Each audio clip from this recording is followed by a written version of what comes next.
오늘 우리에게 주신 말씀은 열왕기 하입니다. 열왕기 하 4장 8절부터 37절까지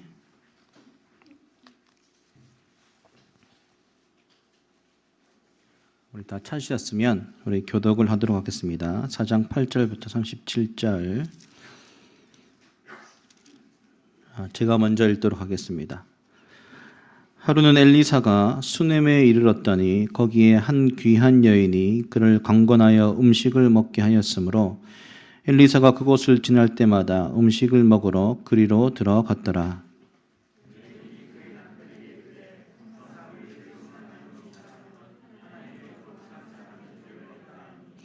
청하건대 우리가 그를 위하여 작은 방을 담 위에 만들고 침상과 책상과 의자와 촛대를 두사이다. 그가 우리에게 이르면 거기에 머물리이다 하였더라. 자기 사환 게하시에게 이르되 이 수넴 여인을 불러오라 하니 곧 여인을 부르매 여인이 그 앞에 선지라.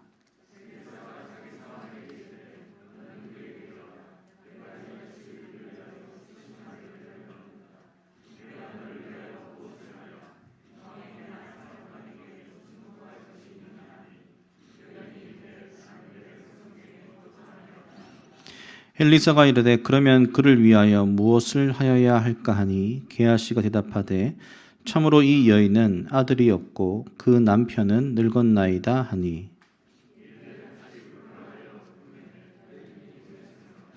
엘리사가 이르되 한 해가 지나 이때쯤에 내가 아들을 안으리라 하니 여인이 이르되 아니로소이다. 내 주 하나님의 당 사람이여 당신의 계집종을 속이지 마옵소서 하니라.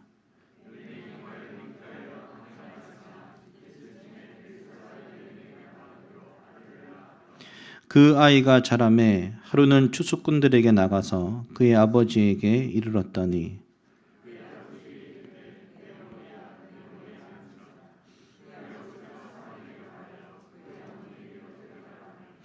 곧 어머니에게로 데려갔더니 낮까지 어머니의 무릎에 앉아 있다가 죽은지라.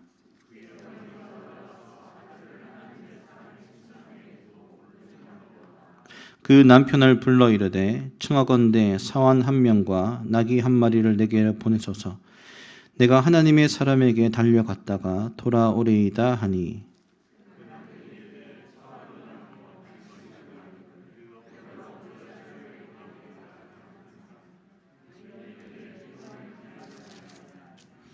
이에 나귀의 안장을 지우고 자기 사환에게 이르되 몰고 가라. 내가 말하지 아니하거든 나를 위하여 달려가기를 멈추지 말라 하고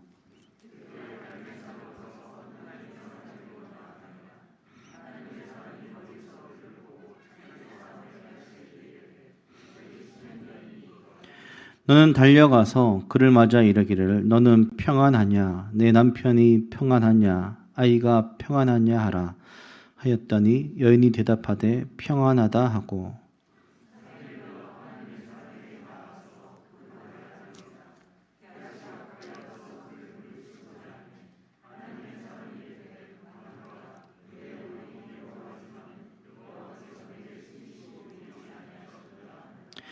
여인이 이르되 내가 내 주께 아들을 구하더이까 나를 속이지 말라고 내가 말하지 아니하더이까 하니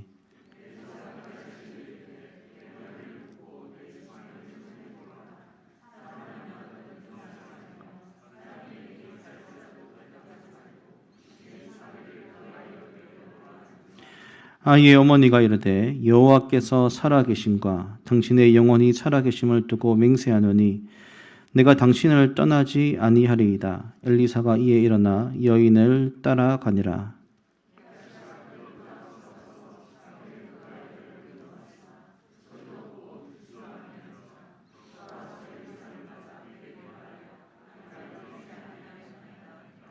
엘리사가 집에 들어가 보니 아이가 죽었는데 자기의 침상에 눕혔는지라.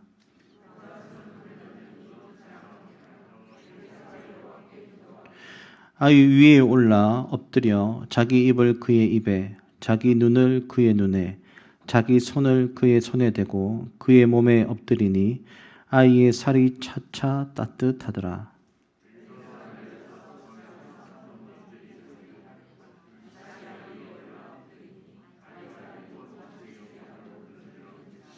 엘리사가 게하시를 불러 저 수넴 여인을 불러오라 하니 곧 부르매 여인이 들어가니 엘리사가 이르되 내 아들을 데리고 가라 하니라. 37절 같이 읽겠습니다.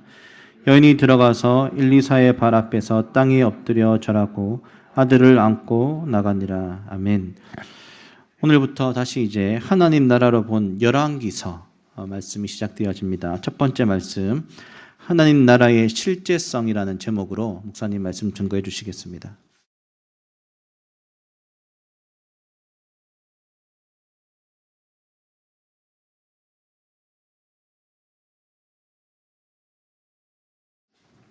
자, 여러분 반갑습니다. 잘 오셨습니다. 제가 이번 주 금요일 날도 그렇게 말씀드렸는데 길을 가다가 우리 교회 성도들을 만날 때가 있습니다.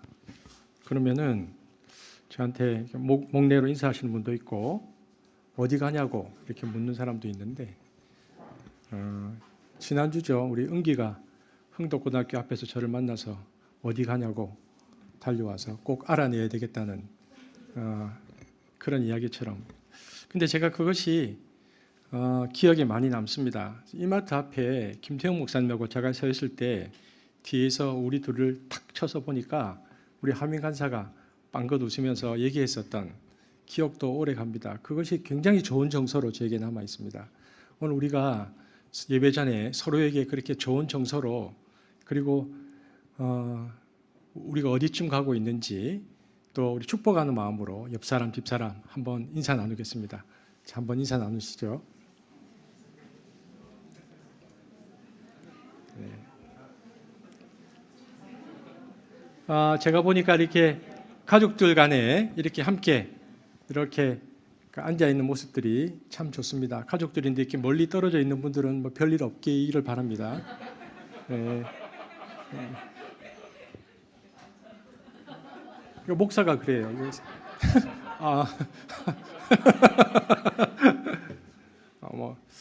자, 우리 오늘부터 이제 열왕기서로 하나님 나라 말씀을 볼 텐데요. 또 하나님께서 우리 공동체에게 주시는 말씀들을 기대합니다. 그리고 영상으로 예배드리고 있는 우리 지체들 환영합니다. 그리고 오늘 또 함께 와서 또 예배하는 우리 지체들 주의 은혜가 있기를 소망합니다. 제가 기도하고 말씀 전하겠습니다. 사랑의 하나님 감사합니다. 오늘부터 또 하나님 나라로 본 열왕기서 말씀을 보기를 원합니다. 오늘은 하나님 나라의 실제성, 하나님 나라가 실제로 우리 삶 가운데 있다는 말씀을 나누기를 소망합니다. 성경을 쓰신 성령께서 우리에게 말씀하실 때에 우리가 겸손히 서게 하시고 전하는 자나 말하는 자나 또 듣는 자나 또 하나님의 말씀 앞에 또 겸손히 엎드려 주의 말씀을 따라 살아가는 시간 될 수 있도록 우리를 이끌어 주옵소서. 예수님 이름으로 기도합니다. 아멘. 오늘부터 열왕기서를 엘리사 이야기를 중심으로 묵상하려고 합니다. 열왕기서에 많은 사람들이 나오지만 제가 엘리야와 엘리사를 중심으로 말씀을 전하려고 하고요. 또 먼저 엘리사를 중심으로 먼저 말씀을 전하겠습니다.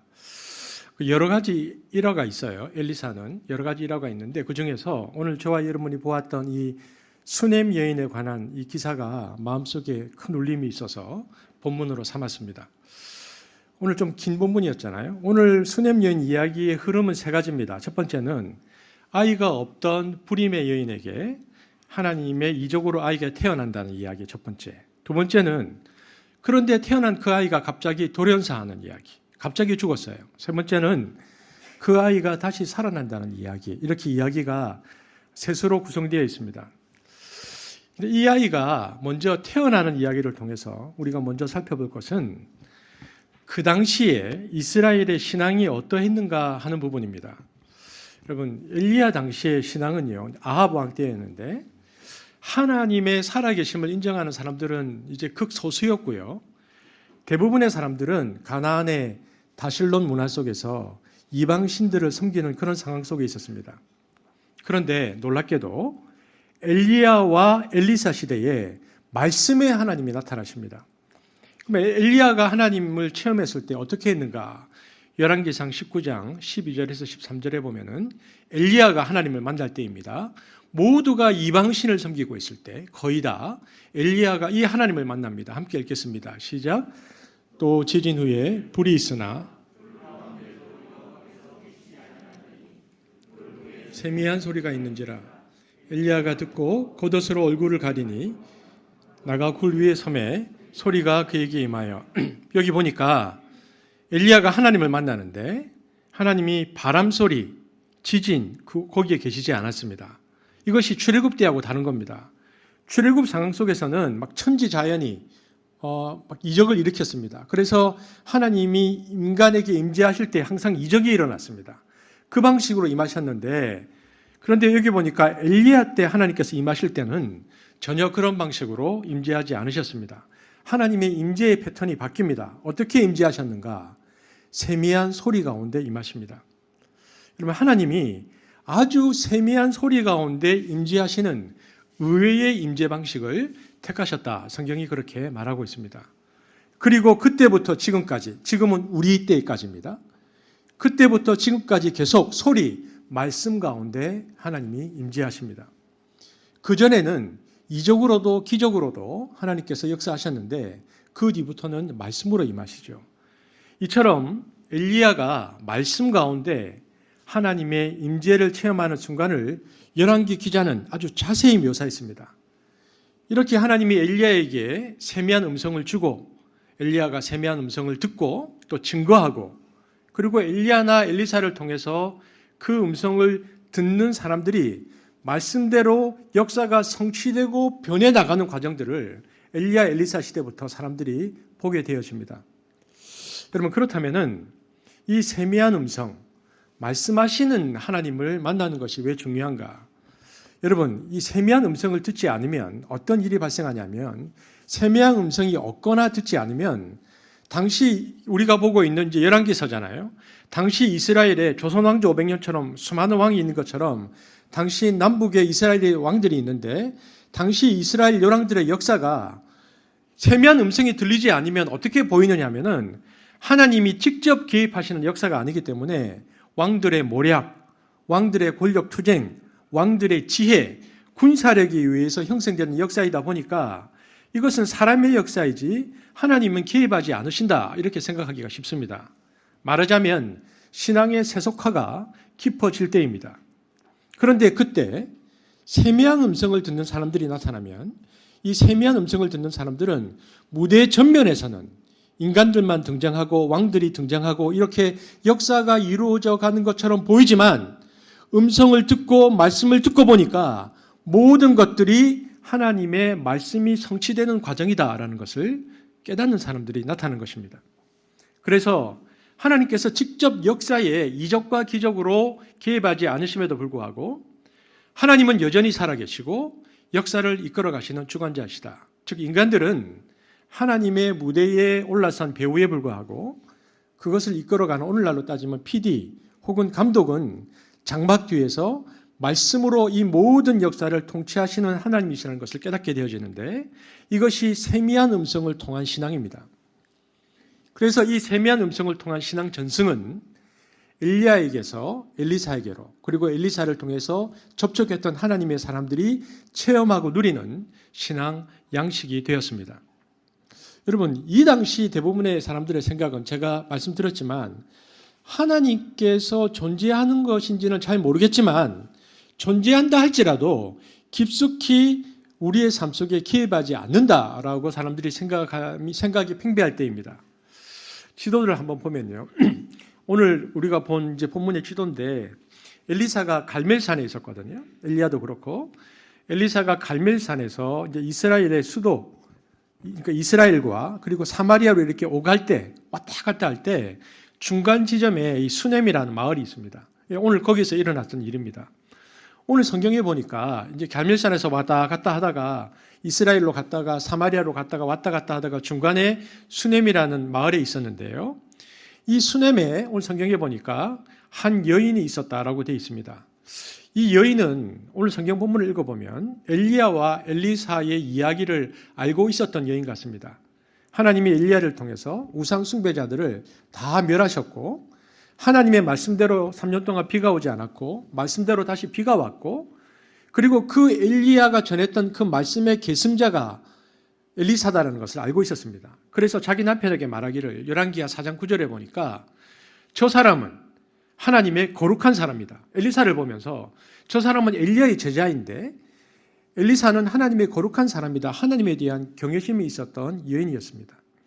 그런데 이 여인이 그 경외심을 가지고 있다 보니까 왔다 갔다 엘리사가 자기 동네를 왔다 갔다 하는 것을 보았는데 볼 때마다 어떤 마음이 생겼냐면 내가 저 사람을 잘 대접해야 되겠다 이런 마음이 들었습니다. 그래서 식사를 대접했는데요. 본문에 보니까 8절에 간권했다. 그러니까 간절히 권하였다고 되어 있습니다. 그러니까 전심을 다해서 모시려고 했습니다. 엘리사가 그 진심을 알고 그 간권을 받아들여서 그 집에 가서 이제 식사를 자주 했는데요. 이 엘리사를 위하여 그 여인이 더 깊은 마음이 들었습니다. 그래서 방을 하나 마련하자. 오늘로 따지면 게스트하우스를 마련하자. 저분이 쉬고 머물 수 있도록 해주자. 그래서 방을 마련하고 엘리사를 모셨는데 처음에는 엘리사가 그냥 대접받는다고 생각했는데요. 그 대접과 영접이 매우 신실했던 것 같습니다. 여기 보니까 엘리사가 여인에게 말하기를 내가 나를 세심하게 배려했다. 세심한 배려. 세심했다라는 말을 쓰는 것을 보니까 아마 전심으로 진실하게 이 선지자를 대했던 것 같습니다. 감동이 왔습니다. 엘리사에게.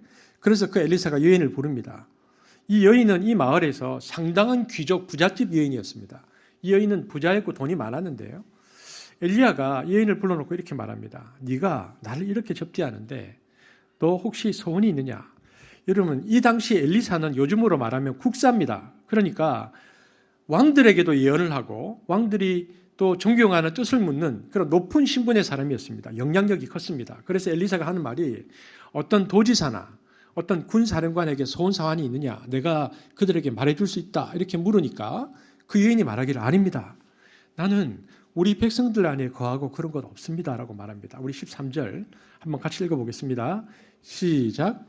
내가 이같이 우리를 위하여 세심한 배려를 하는도다.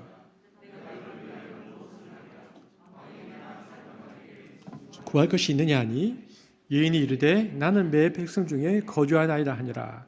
이 여인이 엘리사를 섬긴 것은 어떤 이기적인 목적이나 다른 이유가 있어서가 아니라 순전하게 섬기고 싶어서 섬겼다라는 것을 알 수 있습니다. 아무 요청이 없습니다. 여인이 이렇게 말합니다.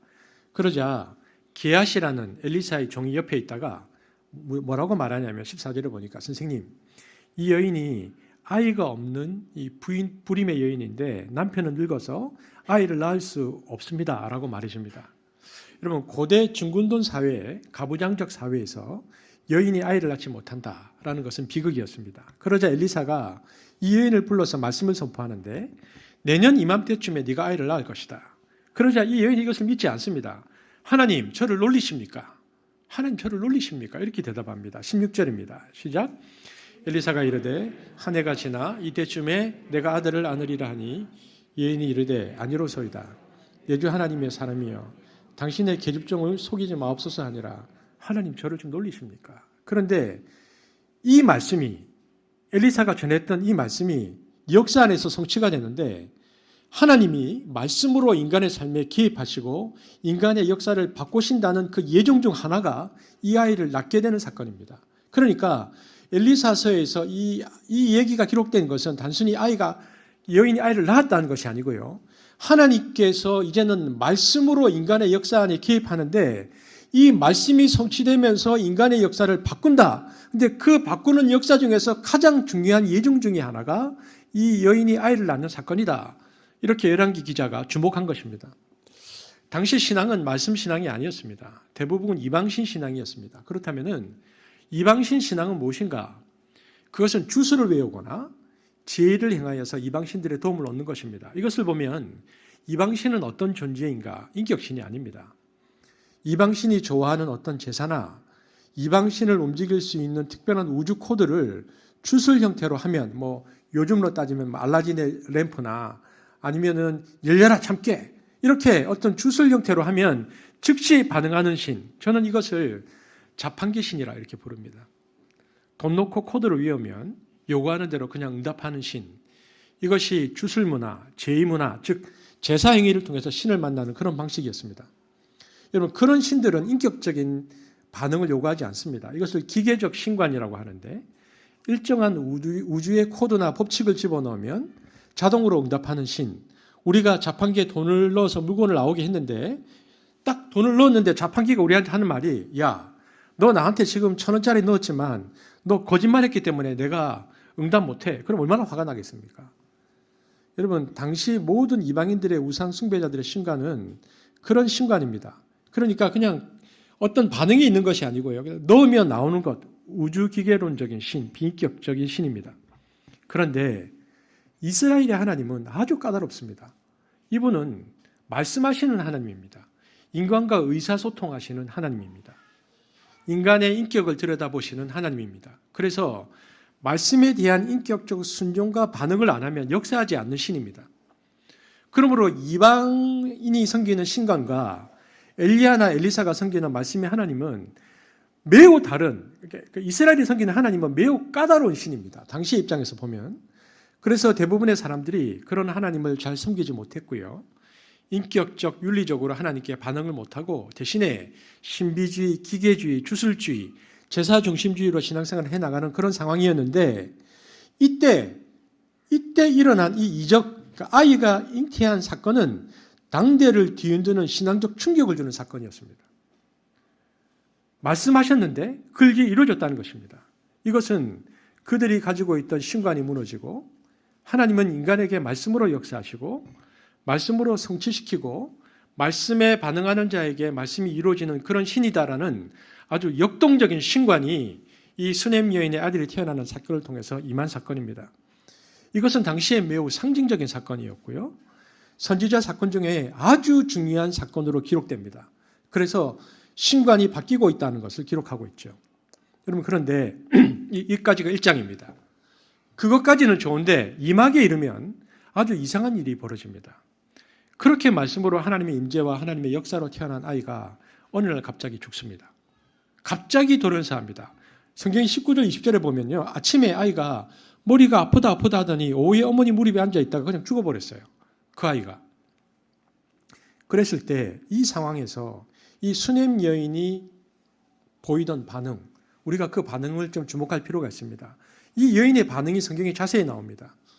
아이가 딱 죽으니까 이 여인이 어떻게 했냐면 첫 번째 이 아이를 안아다가 21절에 보니까 엘리사 선생님이 묻던 특별히 구별된 방에 아이를 딱 눕힙니다. 자기 방에 눕히지 않았어요. 그리고는 남편에게 뭐라고 말하냐면은 나귀 한 마리와 나귀를 몰고 갈 종을 한 명 나에게 보내달라 이렇게 요청합니다.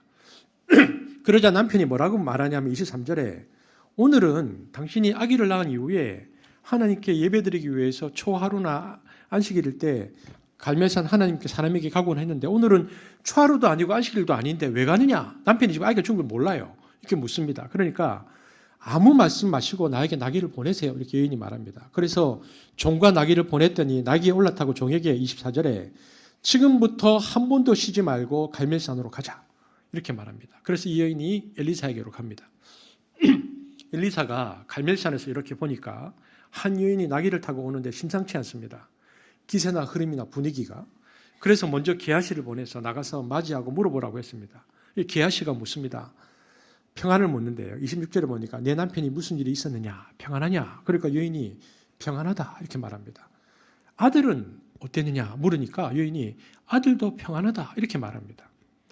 그렇게 별말 안 하던 여인이 게하시에게 갈멜산에 다다라서 엘리사를 보자마자 하는 행동이 엘리사의 두 발을 꼭 끌어안고 놓지 않고 붙들고 있는 것입니다. 27절에 엎드려서.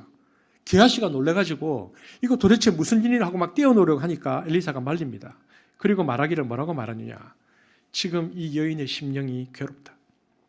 그런데 무슨 일로 이렇게 이 여인의 심령이 괴로운지 하나님이 내게 말씀해 주시지 않는다. 이렇게 말합니다. 27절 함께 읽어보겠습니다. 시작.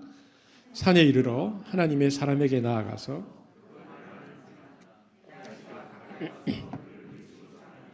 하나님의 사람이 이르되 가만두라 그의 영혼이 괴로워하지만은 여호와께서 내게 숨기시고 이르지 아니하셨도다 하니라.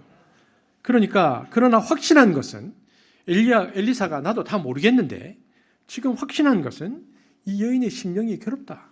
이 심령이 괴로운 여인이다. 본문은 이 여인의 위기의 실체를 우리에게 보여줍니다.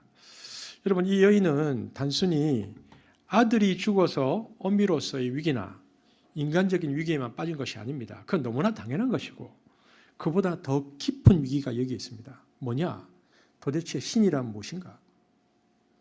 여러분, 이 아이를 내게 이적으로 주신 그 하나님, 그래서 이 여인은요, 이 아이를 볼 때마다, 아이가 자랄 때마다 이 여인의 믿음이 자랐습니다. 너무나 당연한 거 아닙니까? 이 아이는 하나님의 임재의 상징이니까 그 아이의 피부에 손을 댈 때마다 이 여인이 전율을 느꼈고요. 그 아이의 심장이 뛸 때마다 하나님의 살아계심이 역정적으로 느껴져서 이 여인의 신앙이 되어서 하나님께 깊은 감사와 하나님의 임재에 대한 깊은 체험 속에서 신앙생활을 했는데 어느 날 아무런 설명도 없이 이유도 없이 이 아이가 죽어버린 겁니다. 엄마로서 아픔을 넘어서서 그래서 이 여인에게는 더 깊은 위기가 온 것입니다. 하나님은 도대체 어떤 하나님인가? 신에 대한 딜레마에 빠진 겁니다. 그래서 이 문제는 남편에게 의사를 불러오라고 해서 해결될 문제도 아니고 누구에게 하소연해서 될 문제도 아니라고 이 여인이 판단했습니다. 게하시에게 아무 말 하지 않은 이유입니다.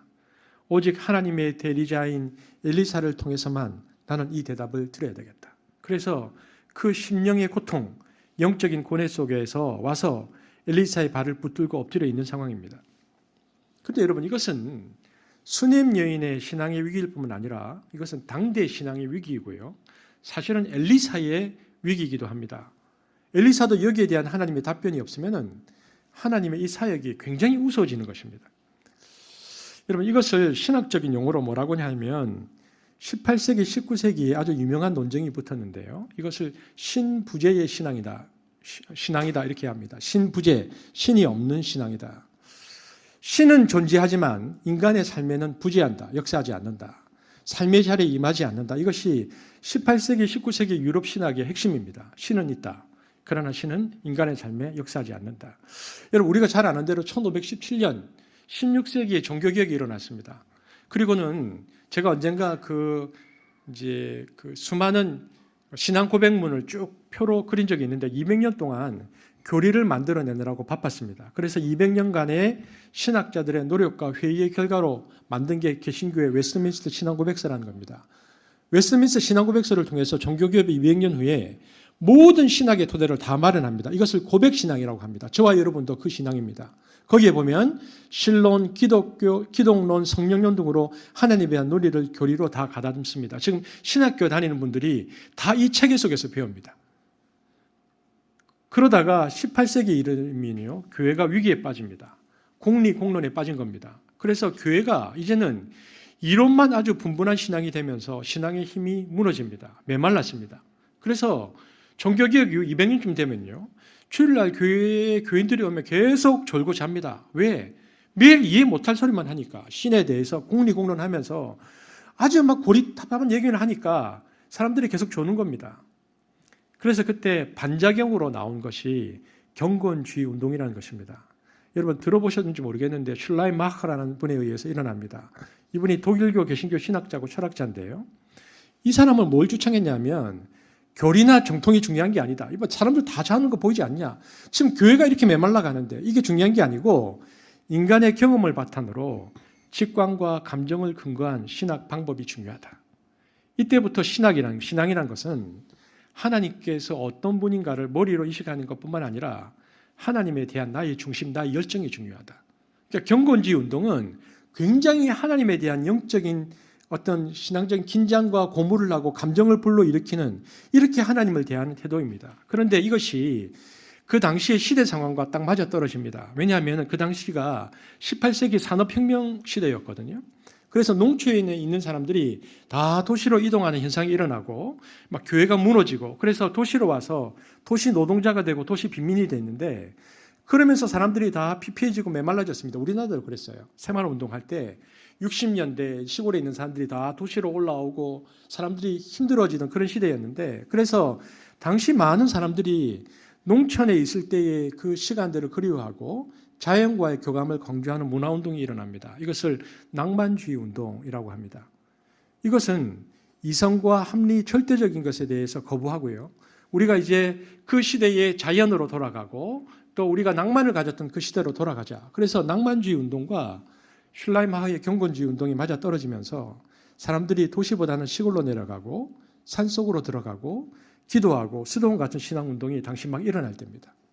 그런데 이것은 일부 신앙인들 속에서 일어나는 겁니다. 그러니까 종교개혁 이후에 200년 동안 너무 교리로 가니까 이런 경건주의에 반대해서 낭만주의 운동이 일어나는 그 사람들은 아주 소수의 사람들이고요. 그럼 기독교 주류는 어땠는가? 여러분 200년 동안 교리를 딱 만든 다음에 교리가 웨스트민스터로 완성되고 나니까 이때부터는요 교회가 철학의 영향을 굉장히 많이 받습니다. 어떤 철학자인가? 우리가 들어봤었던 칸트입니다. 칸트가 그 당시 18세기 당대의 철학자였는데 이것을 이성주의, 계몽주의라고 부릅니다. 당시에 많은 신학자들이 다 칸트의 영향을 받습니다. 18세기 이후에. 여러분 칸트의 철학은 뭐냐면 이 세상은 이성으로 이루어져 있고 이성으로 분석하고 보아야 한다. 그래서 임마누엘 칸트는 인간 이성에는 절대적인 진리를 알 수 있는 능력이 있어서 집요하게 따져묻고 대답하기를 반복하다 보면 절대의 진리를 이룰 수 있다 이야기했습니다. 나중에 칸트 이후에 게르 케고라는 사람이 나타나서 인간의 이성에는 그런 능력이 없다. 하나님과의 관계에서만 우리는 절대적인 진리를 알 수 있다 말했지만 그것은 게르 케고르가 나올 때고요. 칸트 당시에는 그렇지 않았습니다. 칸트는 인간의 이성을 집요하게 발휘하면 인간은 다 알 수 있다. 어찌되었든 칸트에 의한 영향력을 받은 그 시대의 사람들은 하나님에 대해서도 그래서 어떤 생각을 가졌는가. 세계를 창조한 신은 인정하는데 그 신은 세계와 별도로 존재하고 세상을 창조한 뒤에는 세상 물리법칙을 바꾸거나 인간에게 접촉하는 인격적 신으로 보지 않습니다. 하나님은 더 이상 인간의 역사에 개입하지 않는다. 창조를 한 후 낮잠을 주무신다. 그래서 신학적 용어가 나왔는데요. 숨어 계신 하나님, 주무시는 하나님이라는 용어가 나옵니다. 그러면 하나님은 세상을 창조하시고 나서 숨어 계시거나 주무시면서 그럼 세계를 어떻게 다스리시는가? 시계 태엽을 감듯이 세상을 다스린다. 감아놓으면 저절로 째깍째깍 가잖아요. 그러면 하나님의 시계 태엽은 무엇인가? 그것이 이성과 과학이다. 하나님은 이제 세상을 만드시고 떠나 있고 이성과 과학으로 시계 태엽 돌아가듯이 이성과 과학으로 세상을 다스리신다. 이제 하나님은 인간을 이적과 기사로 개입하거나 하나님의 초자연적 능력으로 임재해서 인간 삶의 역사하고 하나님을 통치하시는 것이 아니고 인간에게 주신 이성과 과학을 통해서 하나님 나라를 이루도록 하셨다. 그래서 하나님에 대한 모든 것을 이해하려는 신학이 팽배했을 때가 18세기입니다. 이것을 말하자면 하나님 부재의 신학이라고 하는데 오늘날 우리가 알고 있는 쉬운 용어로 하면 이게 자유주의 신학입니다. 하나님은 이성과 과학으로 역사한다.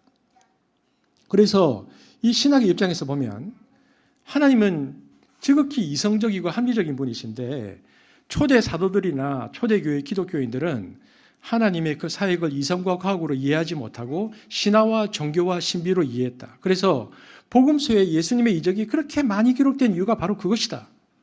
그러므로 그 이적을 그대로 신화적으로 해석하지 말고 이성과 과학으로 재해석해서 하나님의 뜻을 아는 것이 중요하다.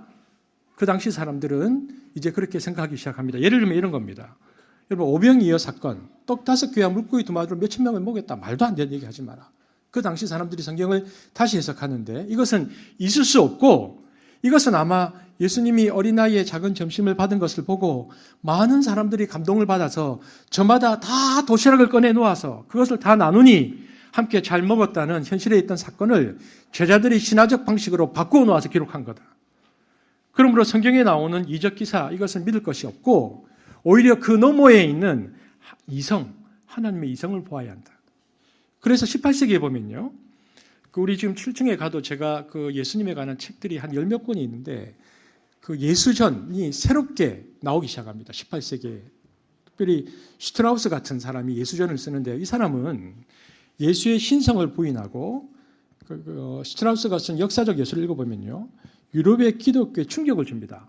저는 어떤 느낌을 받냐면 슈트라우스의 예수전 같은 경우에는 제가 대학 갔을 때, 제 대학교 1학년 때입니다. 80년대인데 그때 이문열 씨가 사람의 아들이라는 소설을 썼는데 제가 그때 좀 충격을 받았거든요.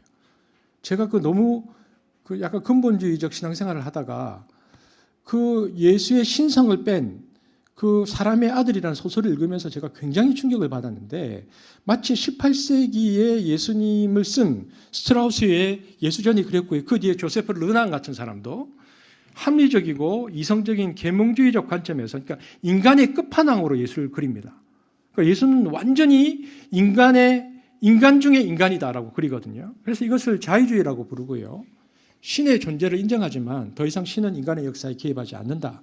이 신부제의 신학을 18세기에 유럽이 팽배할 때입니다. 실제로 하나님 없는 겁니다. 그들 속에. 머릿속에 존재할 뿐이지 실제 속에 하나님은 우리 삶에 개입한 적이 없고 내 삶에 하나님과의 접촉은 없다. 이것이 18세기부터 20세기까지 팽배한 신학입니다. 이것을 그래서 보수 신학을 가진 사람들은 그들을 자유주의 신학이라고 부르고요. 독일 안에서 그러면 안 된다. 하나님을 경험해야 한다는 경건주의와 이성으로서 신을 주장하는 이신주의가 계속 싸움을 하고 있는 그런 상황입니다. 여러분, 오늘 보십시오. 똑같은 일이 오늘 성경 본문에 있습니다. 엘리사 당시의 이방신들의 사고, 신이란 무엇인가? 그 신은 인격적으로 임재하지 않는다. 주문, 신비한 제사 행위를 통해서 역사하지 인격적으로 인간의 삶에 역사하지 않는다. 그런데 바로 여기에 대해서 큰 반동을 일으킨 것이 엘리사, 엘리야의 운동입니다. 신은 인격신이고 그래서 인간의 삶 속에 직접 개입하는 신이다. 그것을 당시 민중들에게 생활 속에서 보여준 사건이 수넴 여인이 아들을 낳는 사건입니다. 마치 이신주의와 경건주의가 맞서는 것 같은 일들이 오늘 본문 속에서 일어납니다. 여러분 보십시오. 1년 후에 말씀이 성취되어서 이 여자가 아이를 낳습니다. 그런데 웬일입니까? 이 아이가 갑자기 죽은 것입니다. 이 사건은 수넴 여인에게도 굉장한 신앙의 위기입니다. 내가 지금까지 믿고 섬겼던 그 하나님이 그 여인의 입장에서 보면 변심한 겁니다. 하나님의 사건을 이해할 수 없는 일이 생긴 것입니다. 마음의 고통이 생겼습니다. 그래서 이 여인이 엘리사의 무릎을 붙들고 뭐라고 말합니까? 하나님, 내가 언제 애 달라고 한 적 있습니까? 이 여인은 낙이 타고 오면서 내내 엘리사에게 첫 번째 질문하고 싶은 것이 바로 그것이었습니다. 왜 애를 주었다가 이유 없이 데려가십니까? 인간을 조롱하십니까? 내가 언제 해달라고 했습니까? 주고는 왜 데려가십니까? 인간을 조롱하십니까? 하나님 하시는 일을 이 여인은 이해할 수 없는 것입니다. 이 여인은 이것이 단순히 자식을 잃은 어미의 위기만이 아니라 영혼의 위기였습니다. 하나님을 이해할 수 없었습니다. 그래서 이 문제는 어느 누구도 해결할 수 없는 일입니다. 이 문제는 의사로 남편으로 해결할 수 있는 문제가 아니라 오직 엘리사에게 가서 직접 듣고 싶은 대답이었습니다. 그래서 갈멜산까지 가는 것이죠. 그리고 이렇게 말합니다. 왜 놀리십니까? 신이 인간의 운명을 가지고. 왜 이렇게 우리에게 불합리한 일을 일으켜서 이런 실존적인 위기 속에서 신부제의 신앙으로 잘 믿고 있었는데 나를 왜 내던지십니까? 정말 하나님 계십니까? 당신은 도대체 어떤 신입니까? 도대체 나를 가지고 장난하십니까? 이해할 수 없는 신에 대해서 깊은 고뇌 속에서 괴로워하면서 왔는데 엘리사가 정확하게 보죠. 그리고 뭐라고 얘기합니까? 저 여인은 지금 심령이 괴롭다. 영혼의 위기. 그리고 이것은 그 당시 모든 사람들의 신앙의 위기입니다. 그런데 사실 이것은 엘리사에게도 위기죠. 엘리사도 이해를 못하는 겁니다. 하나님께서 말씀하지 않으시니까 그 일에 대해서 하나님도 침묵합니다. 엘리사도 어떻게 대답해야 할지 모릅니다. 그래서 이 아이의 죽음은 아이의 죽음이 아니라 수넴 여인의 영혼의 죽음이고 선지자의 사역의 죽음이고 위기입니다. 엘리사는 자신이 하나님의 능력을 드러내는데 쓰임받았던 지팡이를 그래서 기하시에게 줍니다. 그러면 29절에 보니까 뭐라고 말하냐면 내가 하나님의 능력이 함께 하시기를 간절히 기도했으니까 너는 이 지팡이를 가지고 수넴 여인 집으로 가라. 가는데 이 지팡이 능력을 다른 데 쓰면 안 되고 아무도 인사하지 말고 곧바로 수넴 여인의 집에 가서 내 방, 내 침대에 누워있다는 그 아이에게 이 지팡이를 대라. 그러면 아이가 살아날 거다. 그 믿음을 가지고 보냅니다. 그럼 결과가 어땠습니까? 기하시가 먼저 가서 아이에게 지팡이를 댔는데 아이가 안 살아나는 겁니다. 31절에 보니까. 그런데 여러분 아주 특이한 점은요. 이 여인이 기하시를 따라가지 않습니다. 이 여인은 지금 능력이 문제가 아닙니다. 신의 임재의 문제입니다. 여인이 이렇게 생각했습니다. 엘리사 당신이 가지 않으면 나는 안 움직입니다. 기하시가 지팡이를 들고 가도 나는 그것 의지해서 쫓아가지 않습니다. 내가 가지고 있는 이 심령의 괴로움의 답변은 오직 당신을 통해서 임해야 하는 겁니다. 그리고 붙들고 늘어지니까 엘리사가 기하시를 먼저 보낸 다음에 그래 가자. 그리고 같이 뒤따라갑니다. 그래서 이제 집에 가보았더니 게하시가 나와서 하는 말이 머리를 막 흔들면서 지팡이를 대었는데 미동도 없던데요. 아이 죽었는데요. 그러니까 엘리사가 그 얘기를 듣고 들어가자. 방에 들어가서 문을 걸어 잠그고는 하나님께 기도를 하고 그리고 내가 한 기도에 하나님이 역사할 것이라는 믿는다는 믿음의 반응 행위를 엘리사가 어떻게 하는가. 아이가 누워 있는데 아이 위에 올라가서 눈을 마주치고 손을 마주치고 발을 마주치면서 온몸을 합체하는 행동을 합니다. 아주 특이한 행동인데 34절입니다. 보겠습니다. 시작. 아이 위에 올라 엎드려 자기 입을 그의 입에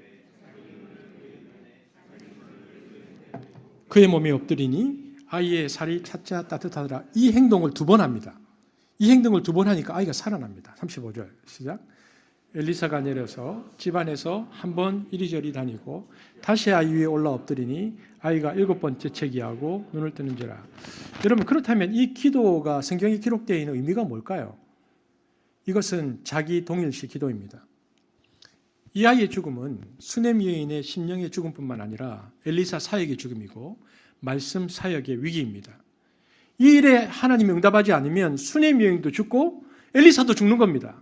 그래서 그 아이의 죽음과 자신을 동일시하면서 간구하는 겁니다. 그 이후에 하나님의 응답이 있어서 이 아이가 살아나는 이야기입니다. 여러분 이번 주에도 우리 교회 중보 기도가 있었습니다. 이태원에서 안타까운 목숨을 잃은 우리 청년들을 위해서 이번 주 금요일 날 이번 한 주간 동안 우리 한습이 기도했고요. 이번 금요일 날 중보했습니다. 저는 한 달에 한 번 있는 중보 기도회에 오늘처럼 우리 성도들이 나와서 기도하기를 소망합니다. 우리가 중보 기도를 합니다. 여러분 중보 기도의 가장 중요한 의미가 무엇일까요? 기도하는 가운데 하나님께서 원하신 하나님이 내가 원하는 것이 이루어지느냐 그렇지 않느냐가 중요한 게 아니고요. 중보 기도를 통해서 그 고통당하는 사람들과 오늘 본문처럼 동일시 되는 것입니다. 내가 동일시 되느냐 그렇지 않느냐의 문제입니다. 이것이 하나님께서 중보기도 가운데 우리에게 요구하시는 목표입니다. 우리가 은성이와 예양이를 위해서 계속 기도하고 있습니다. 여러분 병이 낫고 안 낫고를 떠나서 기도를 통해서 배워지는 것이 있는데 그것은 고통받는 사람과 내가 동일시 되는 것입니다. 그 아픔이 나의 아픔이 되고 그 슬픔이 내 슬픔이 되고 하나님께 기도할 때에 그 아이의 심령으로 그 부모의 심령으로 하나님 앞에 서 있는 중보자가 되기를 하나님께서 원하시는 것입니다. 그러니까 중보기도는 우리에게 기도하는 그 사람과 우리가 함께 고통 가운데 사랑의 연대가 형성된다는 것이 우리에게 보여지는 것인데 이것이 하나님께서 원하시는 것입니다. 그러니까 이것을 통해서 하나님께서 역사하실 때는 하나님께 어떻게 역사하시는 간에 거기에는 하나님을 만나고 체험하고 하나님의 살아계심을 경험하게 되는데요.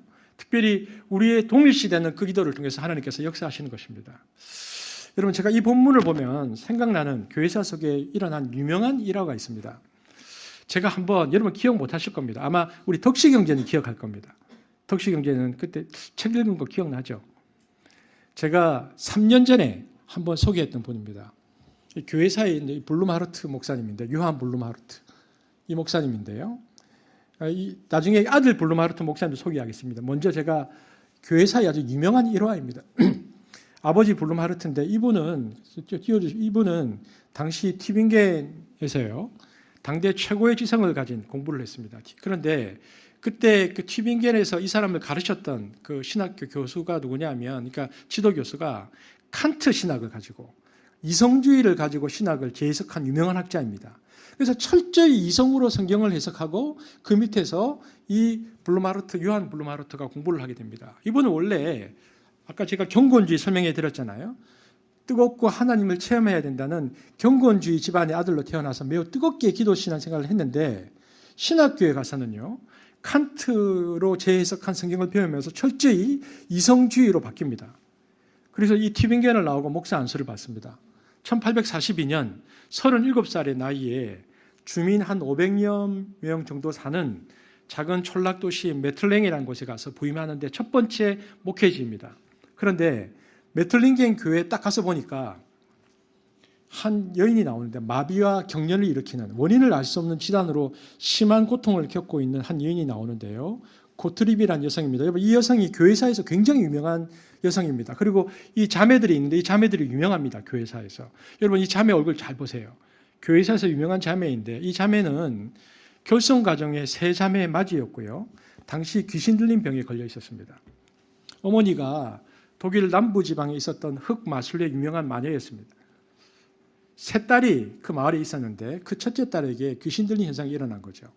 그리고 그녀의 병은 함께 살고 있었던 그 동생 두 자매에게도 전이되어서 세 자매가 같은 고통에 시달리고 있었습니다. 근데 딱 부임해서 봤더니 이 메틀링겐 교회에 이 자매들로 인해서 굉장히 막 어두운 그림자가 있는 거예요. 블루마르트가 처음에는 신방 갈 때 억지로 갔어요. 억지로. 사람들이 가자 하니까 마을 사람들이 가달라고 해서 두세 번 마지 못해서 이 자매를 만나러 신방을 갔는데 그러다가 네 번, 다섯 번 가다가 동일시 현상이 일어났습니다. 아까 우리 엘리사처럼 불쌍해서.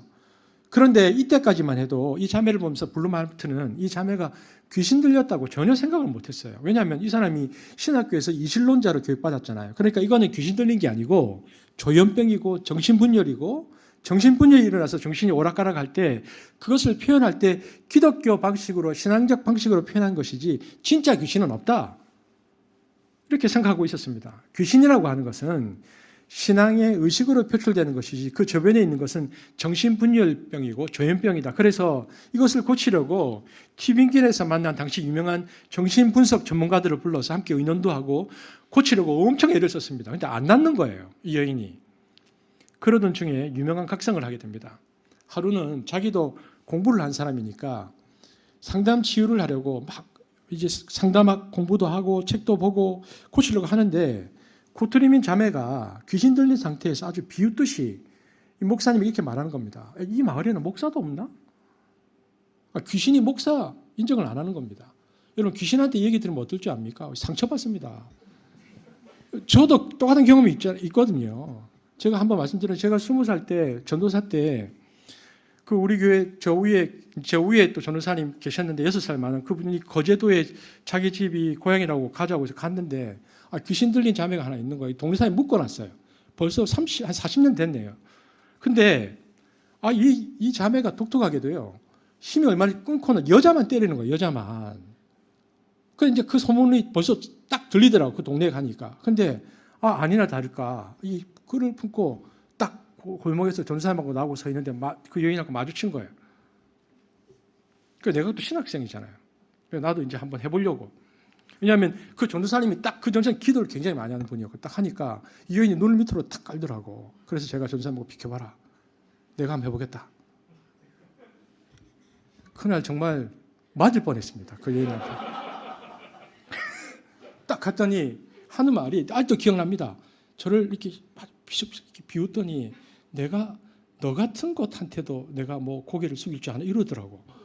내가 전도사님 뒤에 딱 서면서 그때부터 내가 상처를 받아가지고 내가 신학생인데 제가 그때부터 산기도를 하기 시작했습니다. 전도사님 따라서 진짜 산기도를 그 전도사님 나 기도 훈련 시킨다고 막 무덤가 옆에 막 앉혀놓고 기도하라 그러고 주일 저녁에 막 비 오는데 막 주요 한 2년을 따라다녔습니다. 내가 귀신한테 상처받고. 근데 똑같은 일이 벌어진 거예요. 여러분, 이 말에 충격을 받은 겁니다. 그래서 소위 자기가 이게 귀신한테 그 얘기를 듣고는 상처가 되어서 근데 자기가 어릴 때 경건주의 문화에서 자랐잖아요. 그러니까 어떤 생각이 딱 나냐면 내가 지금까지 믿고 신학으로 공부하던 이론과는 다른 영적 실체가 있다는 것이 자꾸 생각이 납니다. 그래서 귀신이 과연 있는가? 왜 그 귀신은 이 소녀에게 붙어 있는가를 고민하면서 교회 종지들과 함께 수없이 신방을 다니고 때로는 철야 기도를 하고 나중에는 금식기도 하면서 이 자매를 고치기 위해서 애를 썼습니다. 이 기록을 보면요. 기록이 아주 상세히 적혀 있는데 교회사에서 이 여인의 집에 발을 들어놓는 순간에 막 집에서 막 이상한 소리가 들리고 그래서 함께 신방 갔던 사람들이 찬송을 불렀다고 되어 있고요. 어떨 때는 막 창문이 흔들리기도 하고 이 여인이 막 경련과 발작을 일으키고 막 입안에서 이상한 게 튀어나오고 그래서 그 소리가 인간의 목소리에서 나올 수 없는 소리가 나왔다 이렇게 되어 있습니다. 결국 블루마르트가 계속 이 집을 가다가 뭘 받아들이냐면 어떤 악력의 힘이 역사하고 있다고 확신하지 않을 수 없었습니다. 그러나 그런 현상에 대한 경험이나 마음 준비가 없었기 때문에 어떻게 해야 될지 몰랐고요. 다만 예수님의 이름으로 그냥 기도하고만 있었습니다. 소녀의 현상은 가라앉지 않고 오히려 더 심해졌죠. 그거 어쩔 수 없이 아주 끌려가면서 길고 긴 이 영적 싸움이 시작되었는데 이 과정 속에서 블루마르트는 귀신의 존재와 신앙의 능력에 대해서 깊은 고민과 기도와 신학적 질문을 하게 됩니다. 지성적이고 논리적인 신앙 훈련을 받은 그에게 그 현상은 그의 기존 가치관을 넘어서서 성경을 다시 읽게 하는 깊은 도전을 줍니다. 비판적인 신학을 공부했지만 그 역시 어릴 때 말씀 그대로 믿고 순종하는 경건주의적 신앙 훈련이 큰 도움이 되었습니다. 그래서 하나님께서 살아계시다면 하는 것이 그의 마지막 믿음이었습니다. 그래서 성경을 다시 읽는데 그때부터 스트라우스라는 사람이 쓴 예수전에 의한 예수가 아니고 정말 이적을 행하고 귀신을 쫓고 하나님의 임재 가운데 있었던 그 예수를 성경을 통해서 다시 보게 됩니다. 그전까지는 그게 안 들어왔거든요. 그래서 예수님에 대한 신앙이 그가 다시 자라는데 그리고 그 예수님이 필요하다는 것을 깨닫기 시작합니다. 그래서 그 하나님을 구하기 시작하죠. 그 다음부터는 정신분석학자를 불러오지 않고 기도로 예수의 이름으로 내쫓으려고 성경에 있는 방식 그대로 하는 겁니다. 그리고 그것이 교회사의 그 유명한 18개월간의 영적 투쟁이라는 겁니다. 암흑의 세력과 목숨을 거는 육박전을 그가 합니다. 그는 이 싸움에서 싸움의 주체가 이제는 자신이 아니고 예수님임을 느낍니다. 그래서 예수를 앞에 내세우고요. 자신은 뒤로 물러나서 18개월 동안 이 여인과 함께 이제 씨름을 하는데요. 문제는 시간이 지나자 그녀의 병세가 점점 악화되는 겁니다. 막 모래 유리 파편 이런 것을 피를 토하고요. 완전히 죽음 직전에 이 여인이 이르러서 정신착란에 빠지는데 블루마르트가 이 여인을 18개월 동안 바라보면서 그녀를 바라보면서 쓴 기록이 이렇게 되어 있어요. 그녀의 비참함 앞에서 어둠의 세력 지배 아래에 있는 인간의 적나라한 모습을 나는 보았다. 그리고 이 질병이 그녀의 이제 여동생 카트리나가 있는데 카트리나에까지 확산되어서 귀신의 역사가 고트리빈 자매까지 다 확산되는 악화되는 날 1843년 12월 28일 그 귀신의 역사가 극에 달한 날 견딜 수 없었던 그 무서운 귀신 빙의 현장에서 블루마르트가 외칠 수밖에 없었습니다. 마지막 기도입니다. 엘리사가 이 아이에게 엎드려져서 함께 기도했던 똑같은 기도, 하나님 도와주십시오. 이 기도를 하는데 이 여인이 절망 가운데 흑암 속으로 떨어지는 느낌을 받습니다. 그러면서 자기도 동일시되면서 같이 하나님 부재의 어둠 속으로 굴러 떨어지는 절망감을 블루마르트 목사가 함께 느낍니다. 그리고는 이 여자가 죽는 게 아니고 나도 함께 죽는 거다. 그래서 이 여자와 함께 어둠 속으로 굴러 떨어지면서 하나님께 부르짖습니다. 하나님, 나를 불쌍히 여겨달라고. 이제 그 여인은 어둠 가운데 없습니다. 동일시되면서 자기가 떨어지는데 나를 불쌍히 여겨달라고, 나를 도와달라고, 살려달라고. 그때는 뭐 목사의 능력이라든가 목사의 지성이라든가 하는 것은 아무런 힘을 발휘하지 못하고 무력감을 느끼고 하나님 앞에서 오직 그 고트리빈과 같은 존재가 되어서 절망의 존재라는 것을 느끼면서 하나님에 대해서 완전히 가난함으로 부르짖는데 그 옆에서 구경하고 있던 고트리빈의 그 자매 카트리나가 있었는데 카트리나도 언니와 똑같은 귀신에 걸려 있었는데요. 그런데 그때 카트리나가 새벽 2시에 의자에 앉아서 머리 상바지를 뒤로 콱 젖히면서 소리를 지르는데 예수는 승리자다. 예수는 승리자다. 크게 3번 소리 지르고 그 순간에 귀신이 딱 떠납니다. 이것이 18개월 동안의 싸움의 결과로 크리스마스 기간에 일어난 일인데 이 순간에 고트리빈도 함께 났습니다. 그날 이후로 고트리빈 일가는 그 긴 괴로움에서 해방되어서 정상생활로 되돌아오고요. 고트리빈은 일평생 블루마르트 부인의 충실한 조수가 되고 블루마르트의 사역의 동반자가 됩니다. 교회에서 간증하고 하나님의 살아계심을 증거합니다. 이때부터 블루마르트 목사의 신앙이 회복되는데 사역이 변하는 겁니다. 기도도 안 했는데 예배 시간에 따로 신유 기도도 안 했는데 사람들이 병이 났고 이적이 일어나고 알코올 중독자가 회복되고 회개 설교를 안 했는데도 예배를 드리는 순간부터 회개가 일어나서 뒤집어진 하나님 임재 체험 예배 시간이 일어나는 겁니다. 이때부터 이 조그만 시골 마을에 놀라운 각성 운동과 참회 운동이 시작되는데 이게 신유 사건으로 계속 이어지는 거죠.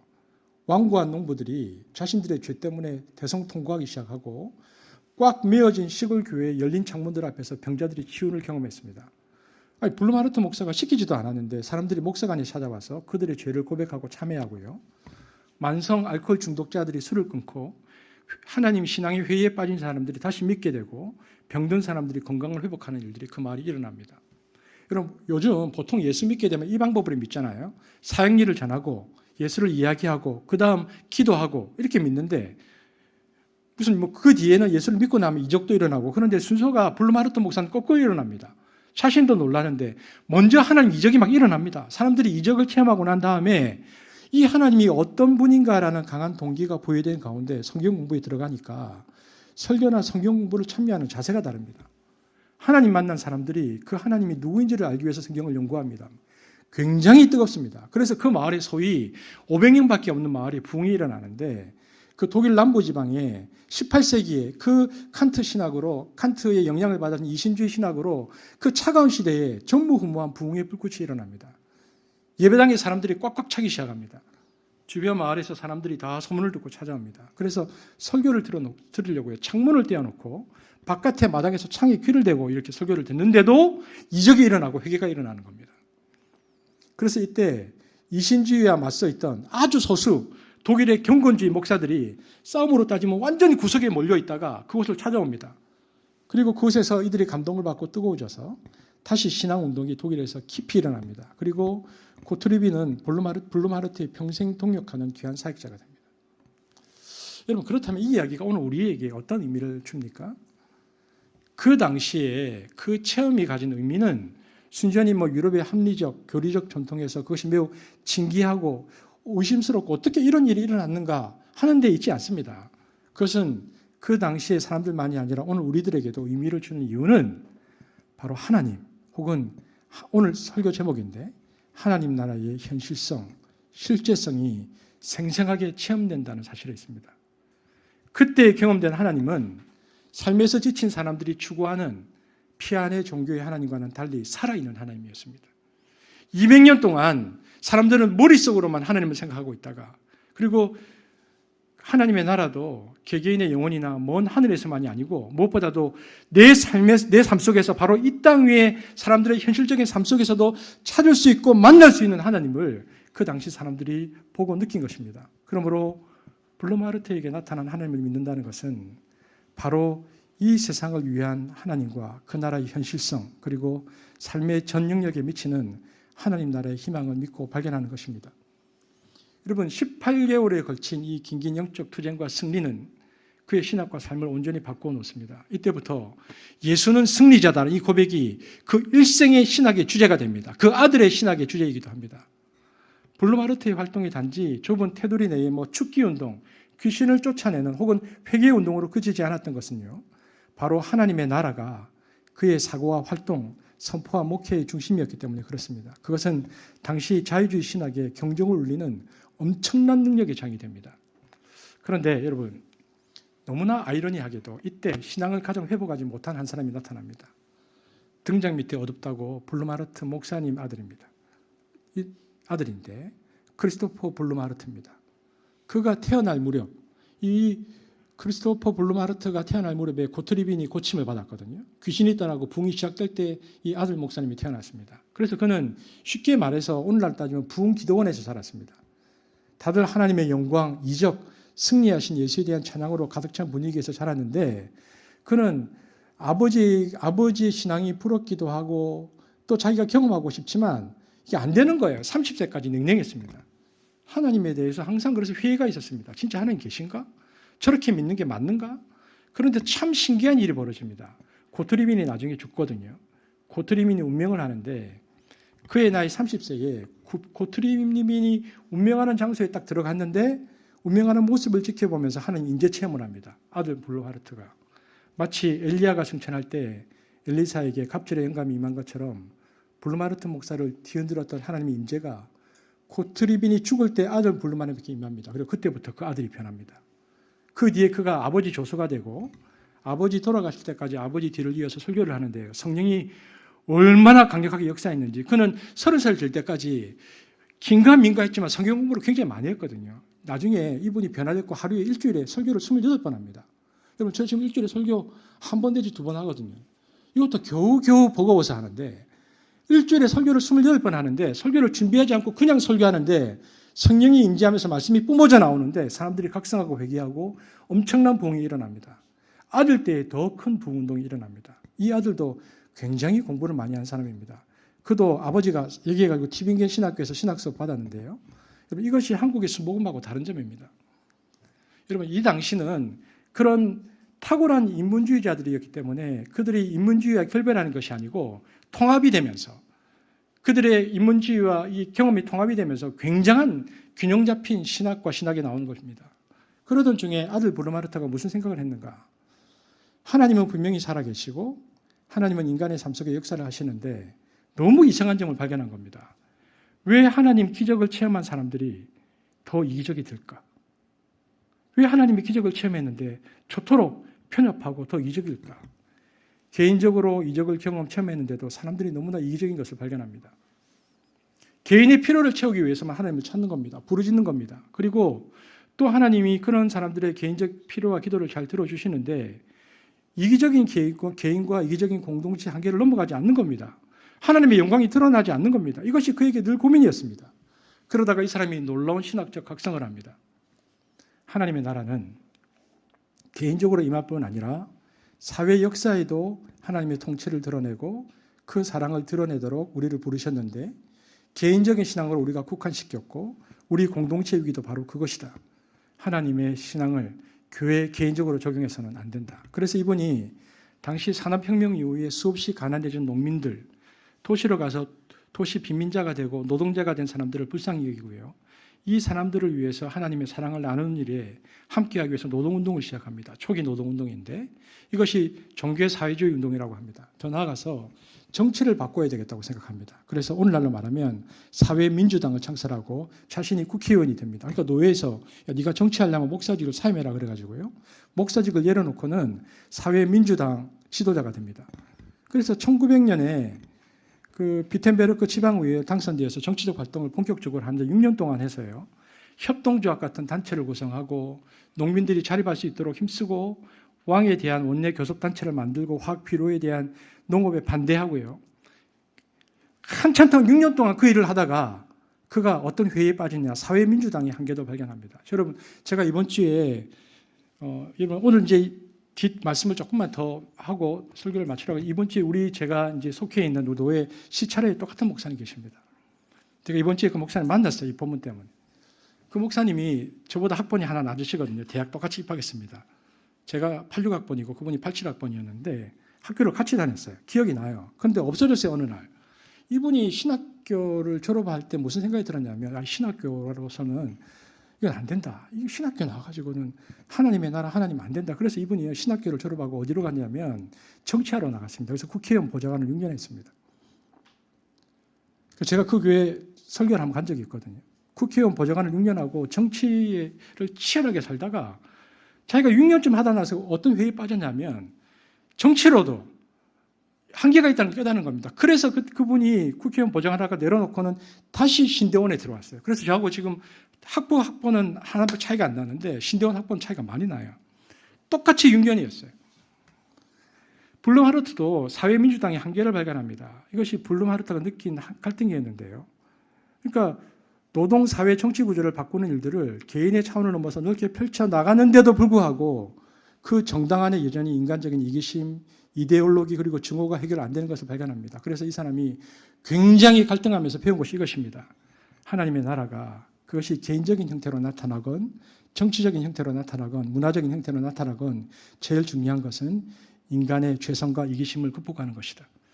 이것이 극복되지 않으면 죄의 형태만 바뀌어질 뿐이지 다른 형태로 나타난다는 것을 그가 깨닫습니다. 그래서 사회민주당의 밑바닥에 이 세상의 임금이 지배하고 공중권세 잡은 자들이 지배하고 있는 권력을 보았습니다. 많은 사람들이 당의 명예를 탐욕적으로 원하는 것을 보고요. 그래서 그 정치적 비인간성을 극복하지 못하고 있음을 발견하면서 재선이 확신함에도 불구하고 사회민주당을 탈당하고 정치선에서 물러나서 이분이 스스로 국회의원을 관둡니다. 그리고는 관두고 나서 뭘 하느냐. 깊은 기도와 명상으로 보냅니다. 성령 안에서 자기의 이기심을 극복하는 일에 최선을 다하는 영성가가 됩니다. 이때 독일 신학이 18세기, 19세기에 들어서면서 완전히 이신론 신학이 되고요. 하나님의 초월적인 능력보다는 이성 혹은 이성이 극대화된 이데올로기를 신봉하고 있을 때였는데요. 독일 교회가 이때 완전히 위기에 빠졌습니다. 한쪽에서는 볼셰비키 혁명이 일어나서 공산주의 이데올로기가 자리를 잡고 독일 내에 공산주의자들이 일어났습니다. 그래서 반대하는 극우파 파시즘, 나치 운동이 일어날 때고요. 이때 많은 기독교 지도자들이 독일 민족주의에 넘어갈 때입니다. 그래서 양극단이 존재했습니다.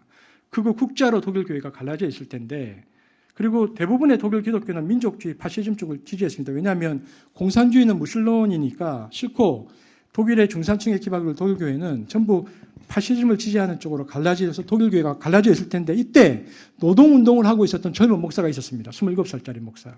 이 목사도 블루마르처럼 고민을 하면서 노동 현장에서 목회를 하고 있는데 똑같은 갈등이 있었어요. 영적인 갈등이 많았죠. 심령이 괴로웠습니다. 이 여인처럼. 신부제의 신앙에 이 여인이, 이 젊은 목회자가 고민하고 있었습니다. 그런데 소문이 들려오기를 블루마르트가 있는 그곳에 하나님의 초자연적인 역사, 교회가 회복된다는 이야기를 듣고 자기 친구들과 함께 블루마르트 목사를 만나러 옵니다. 그리고 거기서 유명한 회심을 합니다. 드디어 살아계신 하나님을 만나는 체험을 하죠.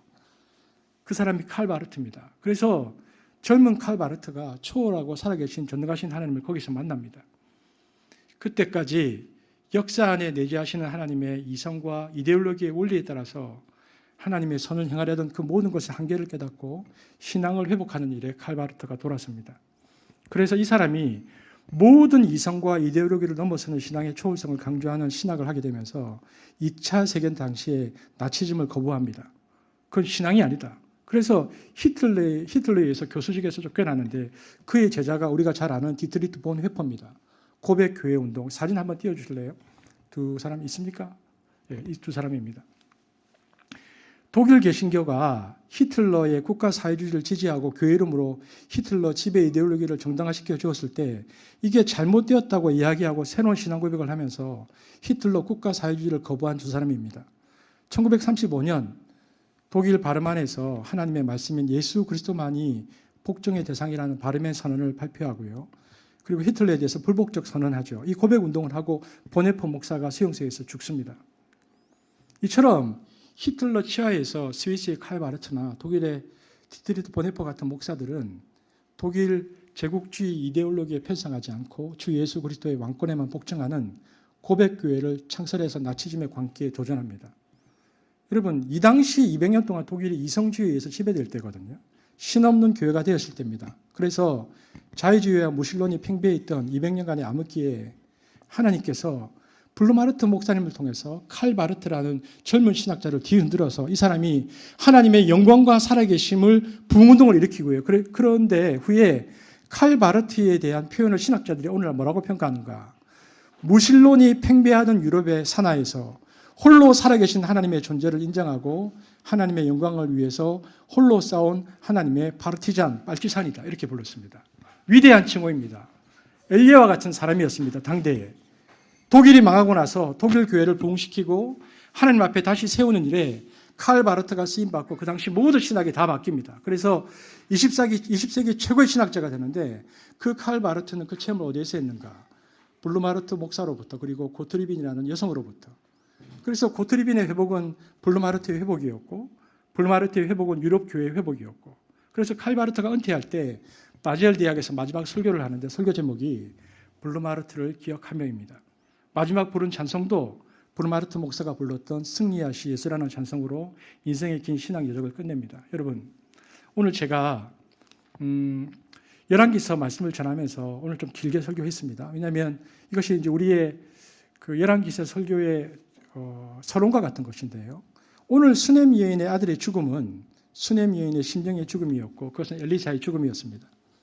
이것을 알았기에 수넴 여인도 엘리사의 발을 붙들고 당신이 가지 않으면 이 문제가 해결될 수 없다고 이야기했고 엘리사가 침묵하신 하나님 앞에 가서 그에게 엎드려 자기와 동일시하며 신음하고 부르짖는데 그 응답으로 아이가 살아나죠. 이 사건이 당대의 모든 하나님을 경외하는 신앙을 부활시키는 사건입니다.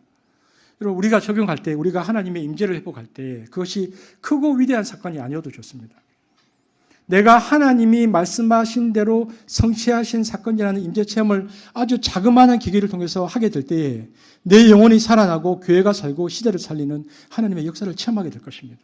특별히 여러분들 주변에 고통받는 사람들과 깊은 사랑의 연대를 가지고 기도할 때에 그런 임재 체험을 우리는 더 많이 하게 될 것입니다. 왜 하나님께서 부재하다고 생각합니까? 저와 여러분이 이기적인 존재가 되어서 그렇습니다. 고통받는 사람들과 하나님이 역사하실 만한 깊은 연대가 없이 건성으로 살아가니까 하나님의 그 사랑의 임재를 체험하지 못하는 것입니다. 오늘날 한국 교회의 모든 위기는 하나님 임재에 대한 부재 현상입니다. 이것을 회복해야 하는데 깊은 사랑의 연대 속에서 하나님의 도우심을 구하는 순결한 사랑이 회복되어야 합니다. 우리가 이태원 참사를 위해서 일주일 동안 기도한 이유이고 선한 사마리아 프로젝트를 한 이유입니다. 우리는 이웃과 연대하면서 살아계신 하나님을 이웃들의 고통에 동참하면서 체험하고 이론적인 지식을 넘어서 실제로 살아계신 그 하나님 나라를 삶 속에 경험해야 합니다. 한수비 이웃의 아픔과 동참하면서 그 하나님의 나라를 경험하게 되어지기를 주의 이름으로 축복합니다.